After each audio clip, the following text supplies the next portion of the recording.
Hello guys, welcome back to my YouTube channel. Today in this video lecture we will discuss some MCQs on radiation physics. So guys, without wasting time, let us get started.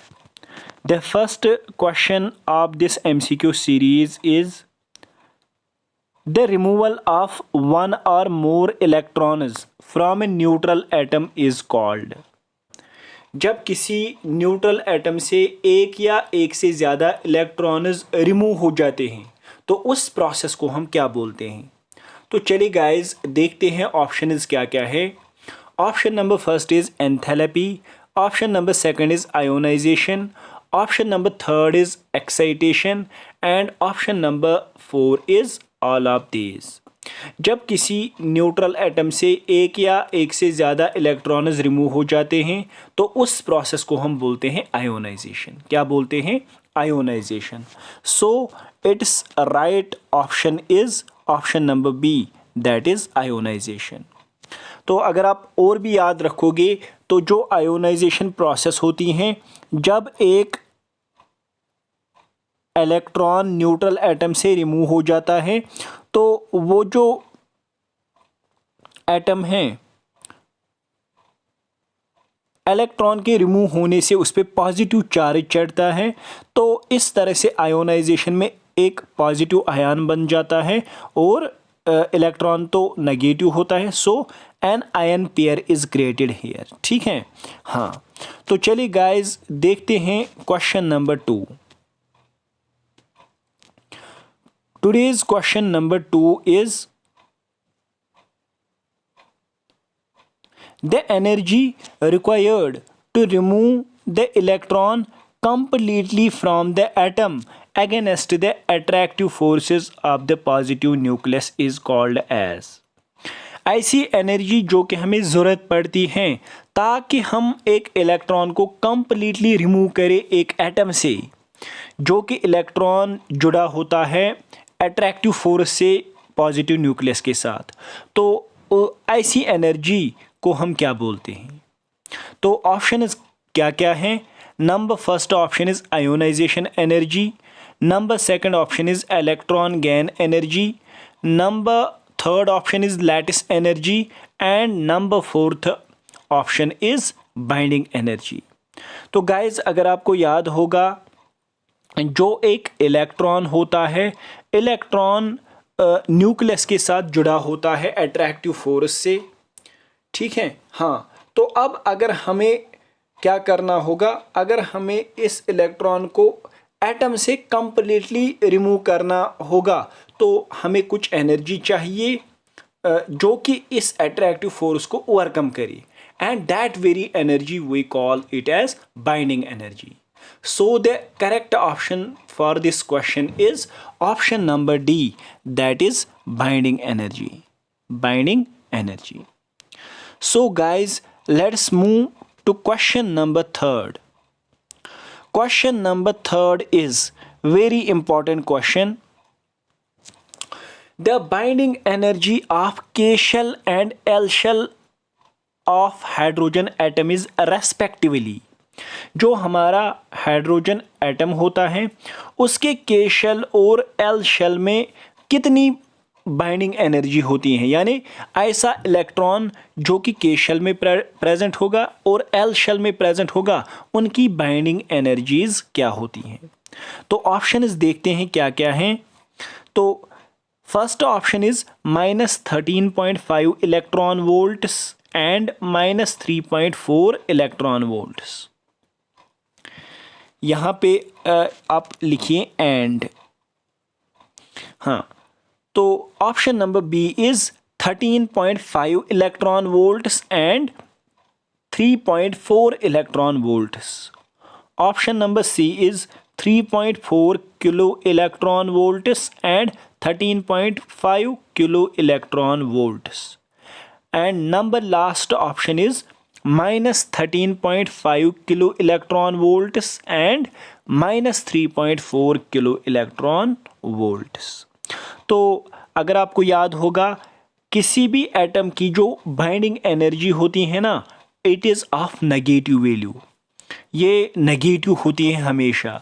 तो यहाँ पे ये वाला option पहले ही remove होगा, ये वाला option पहले ही रिमूव होगा, क्योंकि मैंने बोला कि जो बाइंडिंग एनर्जीज होते हैं वो नेगेटिव होते हैं। क्या होते हैं? नेगेटिव। अब बची हमारी option A and D.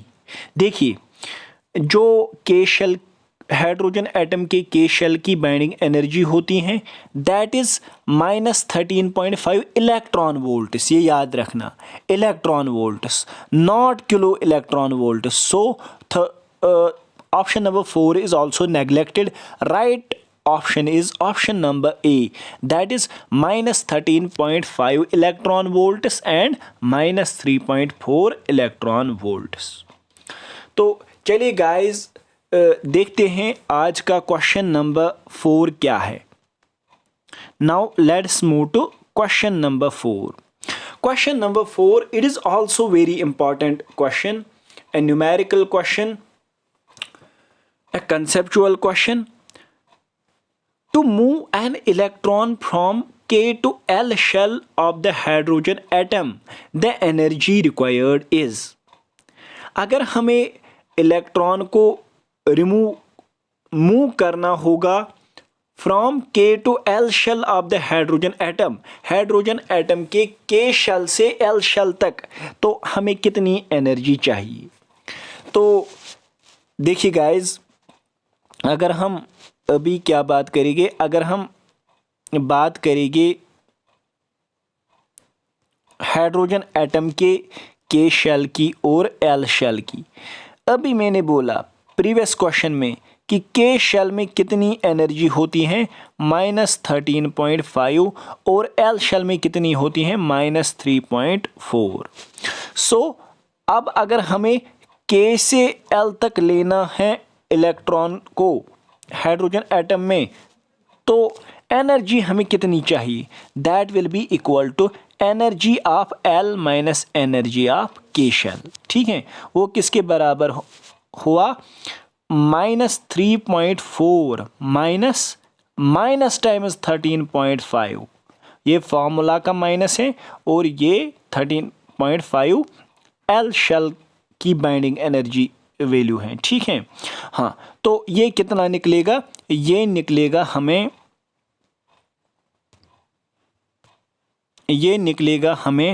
-3.4 plus 13.5, तो ये किसके बराबर निकलेगा? Plus 10.1 electron volts. So right option is 10.1 electron volts, option number A, option number A. Now let us move to question number 5. Question number 5 क्या है? Electromagnetic radiations are produced by. तो electromagnetic radiation जो होती हैं, कोई भी electromagnetic radiation, for example gamma ray, X-ray, ultraviolet ray, या कोई भी इलेक्ट्रोमैग्नेटिक रेडिएशन हो, तो ये कैसे प्रोड्यूस होते हैं? इनको कौन प्रोड्यूस करता है? तो चलिए देखते हैं ऑप्शंस क्या क्या हैं। Option number first is accelerated charge, option number B is decelerated charge, option number third is static charge, and option number 4 is both A and B. Guys, अगर हम इलेक्ट्रोमैग्नेटिक रेडिएशन की बात करेंगे ना, एक एक्सेलरेटेड चार्ज, सबसे पहले static charge कभी भी इलेक्ट्रोमैग्नेटिक रेडिएशन प्रोड्यूस नहीं कर सकता।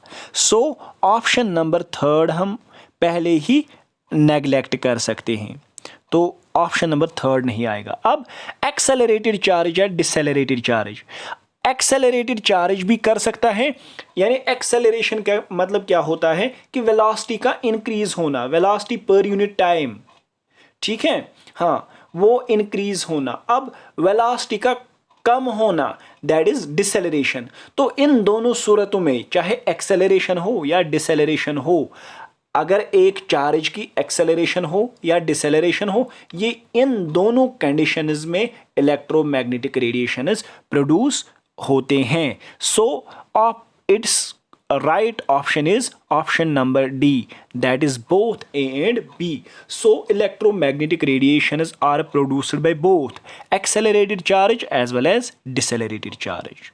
So now let us move to question number 6. Question number 6 क्या है? Which of the following is the correct order of decreasing wavelength of electromagnetic radiations?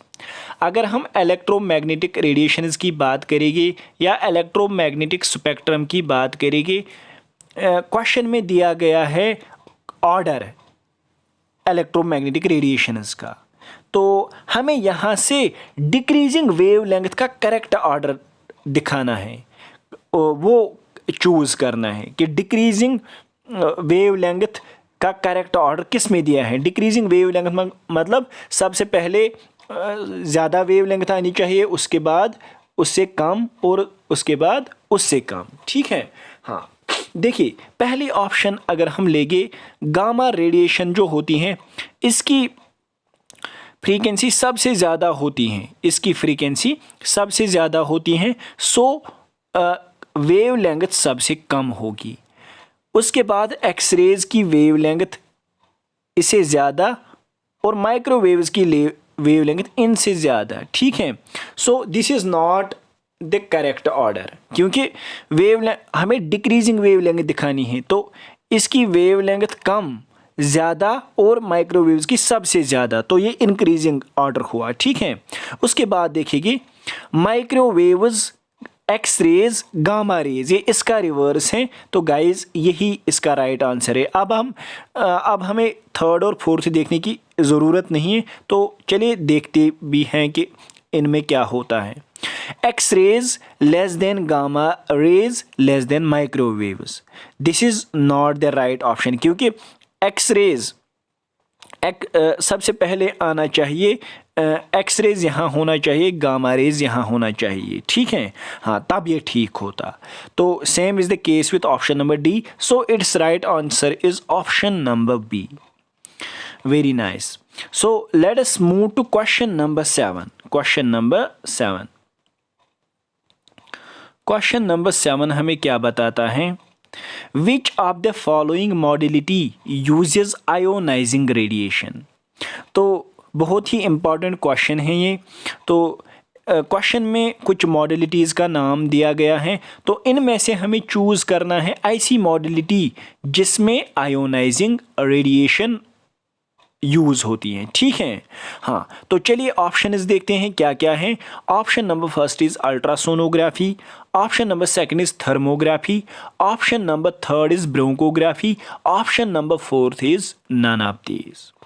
तो अगर हम पहले ऑप्शन की बात करेंगे, अल्ट्रासोनोग्राफी, अल्ट्रासोनोग्राफी में क्या यूज़ होता है? अल्ट्रासोनोग्राफी में अल्ट्रासाउंड वेव्स यूज़ होते हैं विच आर नॉन आयोनाइजिंग. सो ये नहीं आएगा, क्योंकि ये हमें बताता है कि किसमें आयोनाइजिंग रेडिएशन यूज़ होती है. ठीक है. अब हम बात करेंगे किसकी? थर्मोग्राफी की. थर्मोग्राफी में क्या यूज़ होता है? थर्मोग्राफी में इंफ्रारेड रेडिएशंस यूज़ होते हैं. इंफ्रारेड रेडिएशन जो होते हैं, these are again non ionising, these are again non ionising. So thermography is also not the right option. Now option number third is bronchography. Bronchography में x-rays use होते हैं, x-rays are ionizing. So right option is option number third, that is bronchography. ये याद रखना. Thermography में infrared radiation use होते हैं, लेकिन ब्रोंकोग्राफी में एक्स-रेज यूज़ होते हैं. Infrared rays are non ionising but X-rays are ionising radiations. Now let us move to question number 8. Question number 8. अब हमारा क्वेश्चन नंबर 8 क्या है? Roentgen who discovered X-rays was a dash dash physicist. यहाँ पे देखिए question कैसे पूछा गया है. यहाँ पे हमें रॉन्टगन जिसने एक्सरेज डिस्कवर किए वो कहाँ का फिजिसिस्ट था. हमें यहाँ पे कंट्री का नाम मेंशन करना है कि वो कहाँ का था. Option number first is Irish यानी ईयरलैंड का नहीं, ईयरलैंड का वो नहीं था, so not the right option.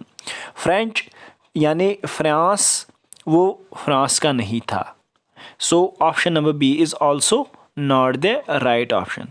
Option number third is German, yes he was from Germany.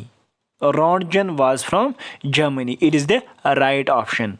And option number D is Dutch.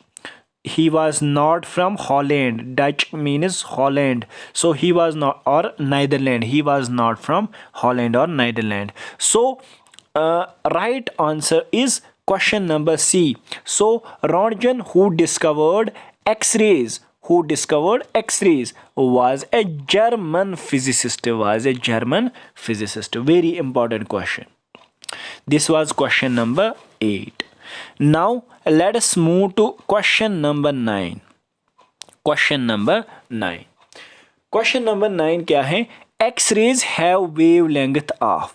जो X-rays होती हैं उनकी वेवलेंथ क्या होती हैं? अगर हम एक्सरेज की बात करेंगे in terms of angstroms, it is 1 angstrom to 100 angstrom wavelength होती है। किनकी कितनी? 1 एंगस्ट्रॉम टू 100 एंगस्ट्रॉम वेवलेंथ होती है। तो ऑप्शन हम यहाँ पे देखेंगे। First option is 0.01 nanometre to 10 nanometre, यानी यहाँ पे जो ऑप्शन हैं वो नैनोमीटर्स में दिया गया है। Option number B is 0.1 nanometre to 100 nanometre. Option number C is 100 nanometre to 1000 nanometre and option number C is none of these. देखिए गाइस, एक एंगस्ट्रॉम किसके बराबर होता है?